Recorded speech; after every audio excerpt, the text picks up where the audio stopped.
Welcome to the 6th episode of Holiness in the Pauline family.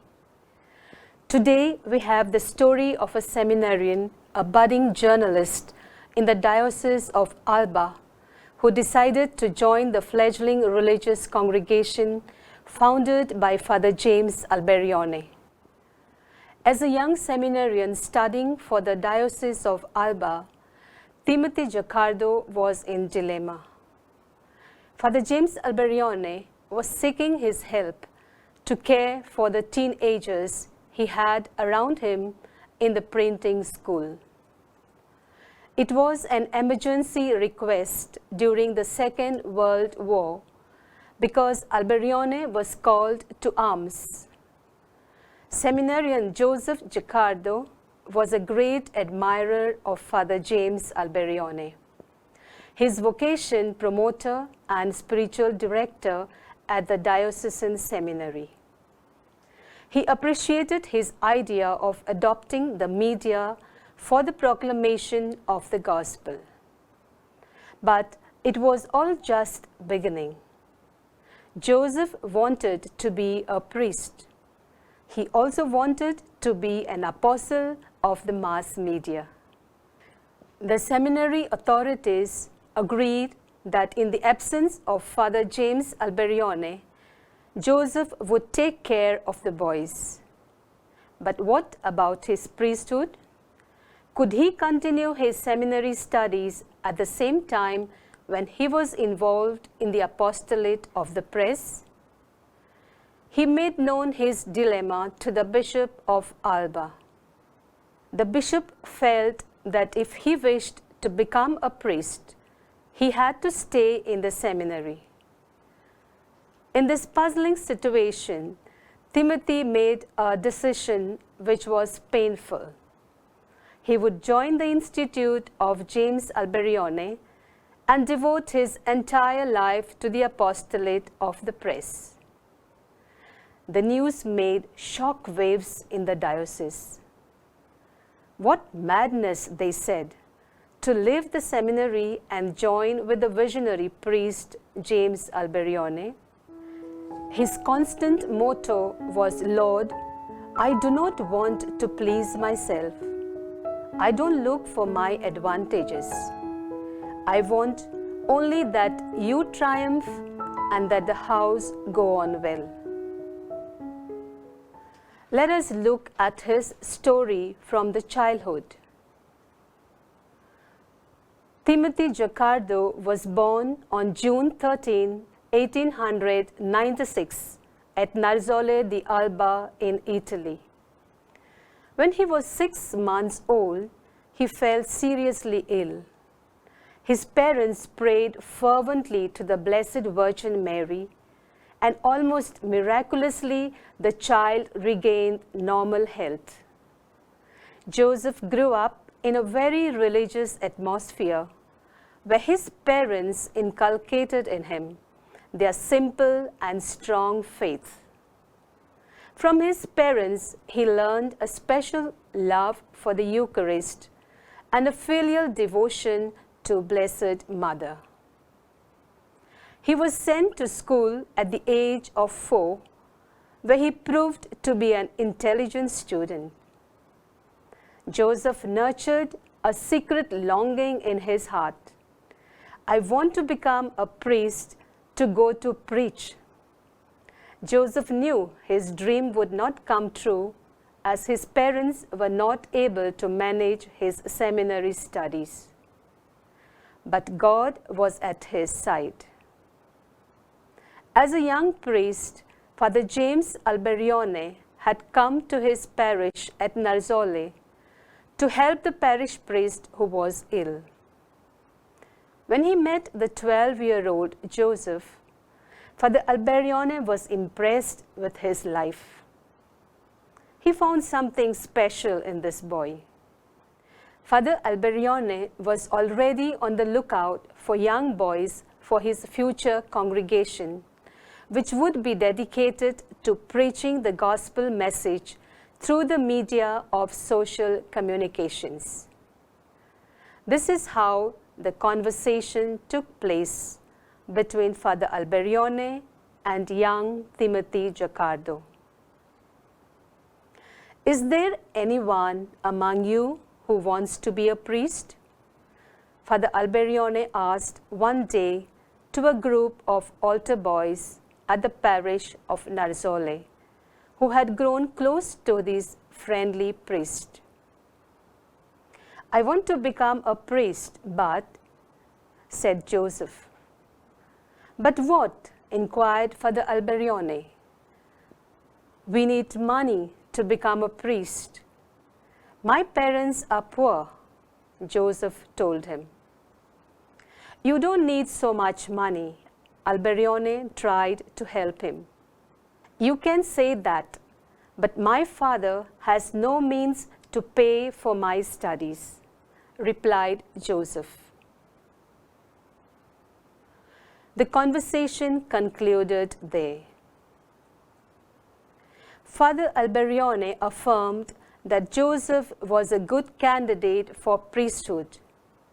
He met Joseph's parents and requested them to send him to the seminary of Alba, where he was the spiritual director. Parents had no need to worry about the expenses that would be taken care of. So, in October 1908, Joseph Timothy Giccardo entered the seminary of Alba. Preparing for the mission, meanwhile, Father Albarione was thinking of a new mission in the church, evangelization through the media of communications. By 1914, he already had a few boys with him, sharing his mission in the press. Joseph continued with his studies as he also progressed steadily in his spiritual work. Their spiritual director, Father Albarione, shared with the seminarians his vision for the future evangelization. Joseph Giccardo, who was already having an inclination to journalism, was quick to understand the mind of his spiritual director. He wrote in his diary, "Catholic press is the queen idea of my life, my will and heart. This idea is taking shape in my mind in all its details, taking possession of all my being. The press is mission and apostolate. It is the mission of penetration of the gospel. Hence, it is the proper mission of priests. It is also apostolate, for it should make the whole Christ penetrate the entire society." Joseph met Father Albarione and shared with him his thoughts and sought advice. Father Albarione listened to him attentively and said, "Pray with ever more profound humility and with more intense sorrow for your sins." Since Albarione knew the desire of Timothy to serve Jesus through the media, Father Albarione sought the help of Joseph in an emergency during the World War. He wanted him to care for his young boys in the press while he would be away. When Joseph approached Bishop Ray of Alba, he was given a choice: stay in the seminary if he wished to become a priest. Joseph made a painful decision. He would join the Institute of Father Albarione and devote his entire life to the apostolate of the press. He felt the invisible hand of God guiding him and an invisible power drawing him to the apostolate of the press.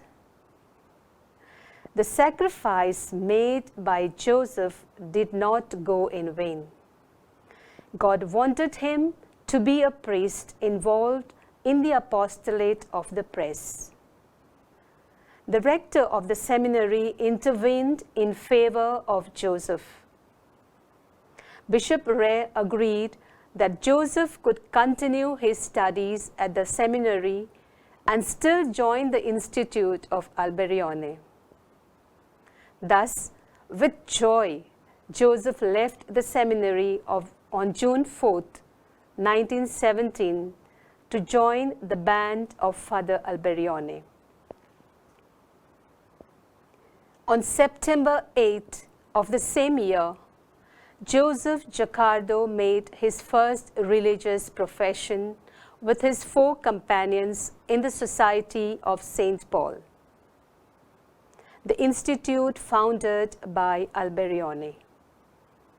Knowing well that Joseph shared his vision, Father Albarione made him the master of formation of the young boys. On October 19, 1919, Father Joseph Giccardo was ordained priest. On June 7, 1920, at the renewal of their religious vows, the professed members received their new names. Father Albarione chose the name Timothy for Father Joseph Giccardo. Just as Saint Timothy was a close collaborator of Saint Paul, so too Timothy Giccardo was a close collaborator and beloved disciple of Father Albarione.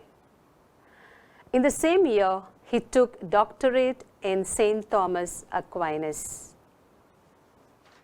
The trusted collaborator of Father Albarione, during the first years of growth, when the congregation was going through difficult moments, Father Timothy was by the side of the founder, Albarione, organizing almost every aspect of life.